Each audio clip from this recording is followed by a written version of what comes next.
Το Halo, αν και σίγουρα δεν θεωρείται από τους πλέον παλαιούς τίτλους, αποτελεί από μόνο του τεράστιο κομμάτι της gaming ιστορίας, καθώς έχει εκατομμύρια φανατικούς ανά τον πλανήτη. Ο εν λόγω τίτλος μάλιστα αποτελεί και μασκότ, θα λέγαμε, του Xbox, καθώς με μια-δυο εξαιρέσεις που βγήκε σε PC, αποτελεί σάρκα όλων των Xbox, και του Original και του 360 και του One. Για όλους εσάς βέβαια που δεν έχετε ακόμα Xbox, μπορείτε να ζήσετε λίγη από τη δόξα του τίτλου με το καλό Spartan Strike, που αποτελεί ένα ικανότατο twin stick shooter σε πολλές μάλιστα πλατφόρμες. Εμείς το δοκιμάσαμε μέσα στο Windows Store.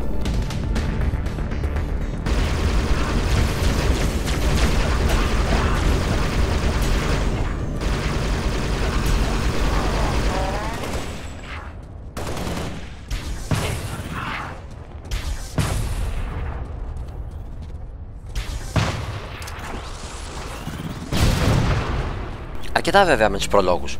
Ας πάμε στο bamboo μέρος του τίτλου. Εκεί δηλαδή που θα δείξει αν καταφέρνει το σκοπό κάθε shooter, που είναι το pure fun. Αποτελεί κατ' ουσίαν συνέχεια του χαλός Spartan Assault που βγήκε το 2013 και το σκηνικό μοιάζει εξαιρετικά παρόμοιο.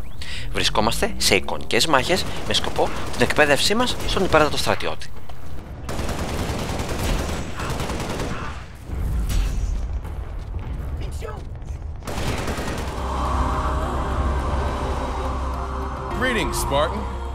Ξεκινάμε λοιπόν τις μάχες μας βασιζόμενοι στα γεγονότα και τις σφοδρές μάχες που πραγματοποιήθηκαν κατά τη διάρκεια της μάχης της New Mombasa του 2552, όπως μας πληροφορεί ο Δίκιν Κορτάνα, ψηφιακός βοηθός μας, ο Ρόλαντ, όπου αναζητούμε ένα αντικείμενο με την ονομασία Conduit.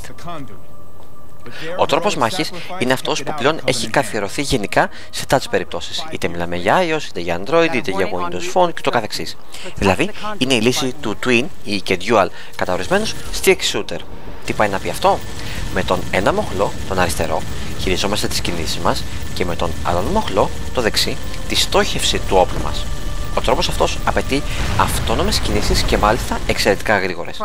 Ο δε τίτλος φροντίζει ώστε να μην μας πετάξει στα βαθιά με μια εξαιρετικά καλή καμπύλη αύξησης δυσκολίας.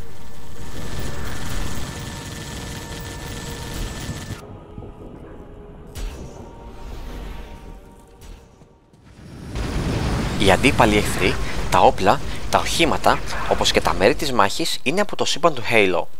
Ο όλος τίτλος είναι καθαρά arcade, με μικρές κατά βάση αποστολές των 5 περίπου λεπτών που τον κάνει ιδανικό για μικρά διαλύματα στο γραφείο ή και στο δρόμο.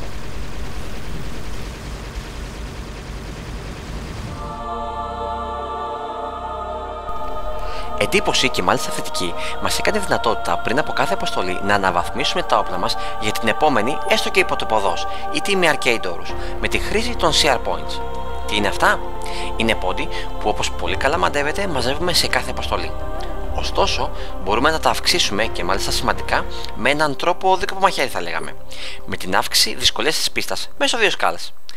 Για παράδειγμα, μπορούμε να πάρουμε σκάλ που όλο το HUD μας δεν φαίνεται, boost 100%, ή ένα άλλο όπου κάθε φορά που πυροβολούμε, και πιστέψτε με, το κάνουμε πάρα πολύ συχνά στο τίτλο, χάνουμε και την ασπίδα μας αλλά και μέρος της πανοπλίας μας.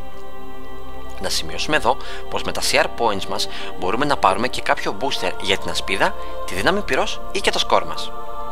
Εδώ να αναφέρουμε και άλλη μια ιδιομορφιά του τίτλου, καθώς μόνο με τα skulls μπορούμε να αλλάξουμε τη δυσκολία του παιχνιδιού, καθώς δεν υπάρχει πουθενά μα πουθενά επιλογή δυσκολίας όπως σε άλλα παιχνίδια, normal, medium, hard κτλ.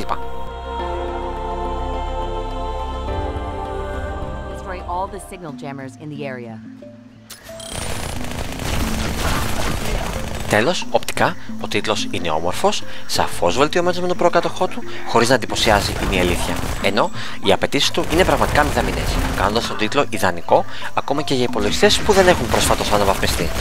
Η μουσική επένδυση είναι αυτό που περιμένουμε από κάθε Halo τίτλο και τα καταφέρνει αρκετά καλά. Ενώ ο χειρισμός, όπως είπαμε και πιο πάνω, είναι ξεκάθαρος, άμεσος και υποδειγματικός.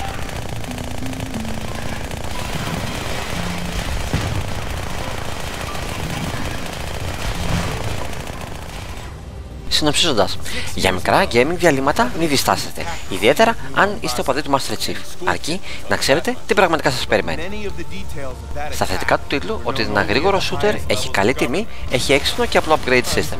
Στα αρνητικά, ότι είναι επαναλαμβανόμενο, μικρό, 20 πεδάλα κι όλα, και ότι δεν έχει multiplayer. Covenant forces secretly hunted for the portal to the Ark, but they were also looking for something else. The operation we'll study today began when we learned the Covenant found an artifact. Και η βαθμολογία μας για τον τίτλο 7,2 στα 10. Σας ευχαριστούμε που παρακολουθήσατε άλλο ένα review μας.